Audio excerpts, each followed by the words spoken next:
Lo primero que implica la palabra donar es sinónimo de amor al prójimo.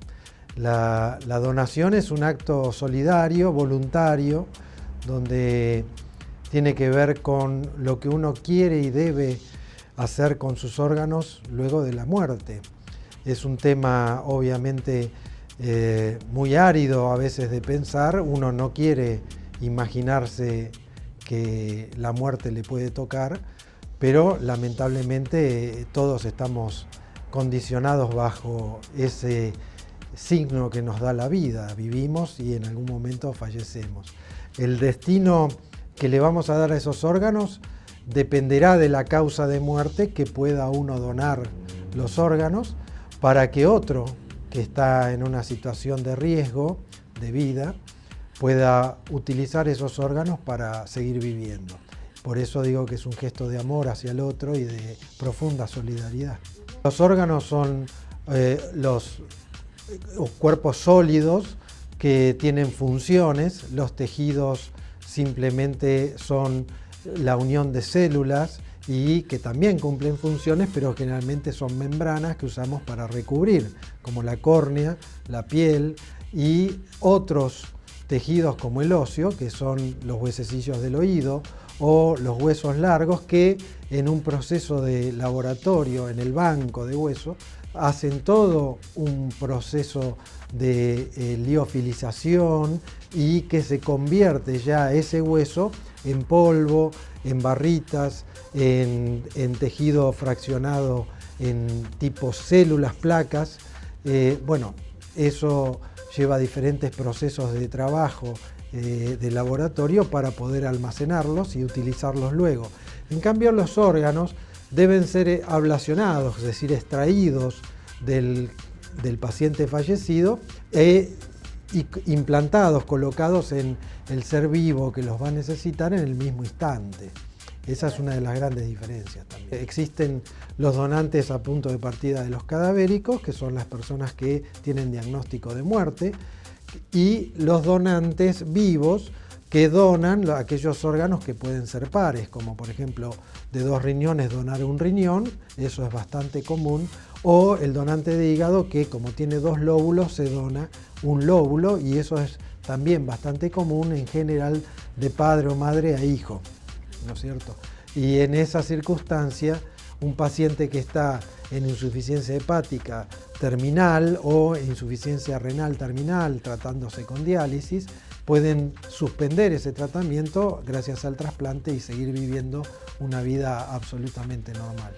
La médula ósea es el tejido que está dentro de los huesos largos, que es el que produce los glóbulos rojos y blancos. Cuando uno tiene enfermedades en general, leucemias o linfomas, enfermedades de la sangre, de los glóbulos blancos, uno lo que se hace primero es eliminar todas las células que están en un proceso neoplásico, y de un compatible de médula ósea se hace el trasplante de médula ósea que vuelve a producir células normales. Eso es un proceso o un trasplante de médula ósea.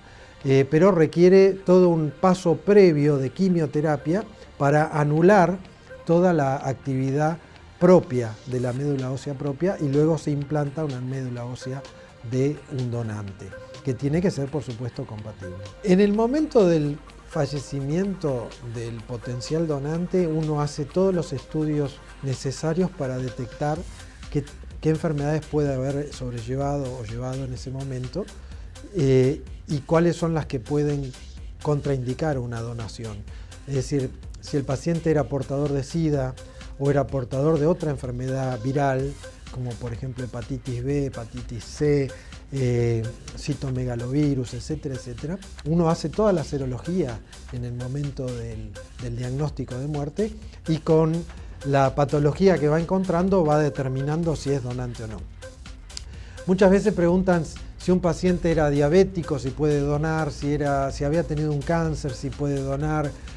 Bueno, todo eso es evaluado en el momento de la donación. Uno no puede generalizar porque cada donante, como cada paciente, tiene su mundo y hay que evaluarlo y muchas veces, por ejemplo, nos ha pasado de tener un potencial donante con hepatitis B, que normalmente uno puede decir que si tiene hepatitis B no es donante, pero sin embargo, si el receptor tenía hepatitis B, podíamos hacer el trasplante de ese órgano porque es el mismo virus. Entonces, las cosas que uno puede protocolizar en esto son bastante pocas porque se van adaptando de acuerdo a las circunstancias que uno va sobrellevando en el proceso de estudio del potencial donante. Para los cánceres hay, por supuesto, si el fallecido fallece de un cáncer en actividad, también ese está contraindicado, pero por ejemplo, si el tumor era un tumor cerebral, hay algunos tumores cerebrales que no dan metástasis y se pueden donar algunos órganos e incluso la córnea. Entonces, dependiendo de qué enfermedad tenía y hacemos la investigación en el momento, eso nos lleva muchas horas de trabajo, 12, 14, 18 horas, investigar en la familia, ver la historia clínica anterior, ver los antecedentes, hacer los estudios de laboratorio para determinar qué es lo que tenía ese paciente. Pero de acuerdo a lo que vamos obteniendo de resultados es que vamos evaluando y decidiendo. Por eso yo digo que todos somos donantes, no hay posibilidad de decir si uno tiene el deseo, de decir que no. Hay que dejar que las cosas ocurran a pesar de las enfermedades que uno pueda padecer, y es en el momento del fallecimiento en que uno va a decidir, el profesional actuante va a decidir si esa persona tiene posibilidades de donar algo. Las listas de espera las tiene en el INCUCAI y figuran en internet. Si uno entra en la página de INCUCAI, que es incucai.gov.ar, puede encontrar en un extremo a la derecha una página que se llama Sintra, y en eso uno ingresa y tiene toda la estadística actualizada minuto a minuto de toda la gente que hay en lista de espera. Para tener una idea, en Argentina hoy hay cerca de 10.000 personas en lista de espera para órganos y tejidos. Lo duro de esa lista es que tenemos muy pocos donantes, a pesar de que hemos mejorado en los últimos 10 años. Tenemos muy pocos donantes. El año pasado, el 2012, se terminó con 14 donantes por millón de habitantes, que es la forma de medirlo. El país que más tiene en el planeta es España y está en 38 donantes por millón de habitantes, es decir, 3 veces más que nosotros. Y tendríamos que tenerlo, tendríamos que conseguirlo. Y esto implica un trabajo como el que vos me permitís hoy hacer, que es transmitir esta necesidad a la población, porque no es solamente por los que están en lista de espera, sino que hay que saber que tenemos 3 veces más posibilidades de recibir un órgano que de donarlo. Es decir, estamos más expuestos a padecer la insuficiencia de algún órgano que la de donar. Y no solamente lo digo por uno, sino por un ser querido. Es decir, tanto sea un hermano, un hijo o mi padre, cualquiera de ellos puede necesitar un órgano. Y si no hay donación, no hay trasplante. Todavía no tenemos la tecnología médica que nos permita producir en laboratorio, en in vitro, un órgano para poder trasplantar. La única fuente que tenemos es el ser humano que ha fallecido. Y esa es la única posibilidad que hay y es el único momento de la decisión, el momento de la muerte. Por eso, en nuestras charlas siempre lo que remarcamos como interesante y como importante de todo este tema de la donación es que uno tiene que en vida decidir qué va a hacer con sus órganos después de muerto. No quiere decir que todos digan que sí a la donación.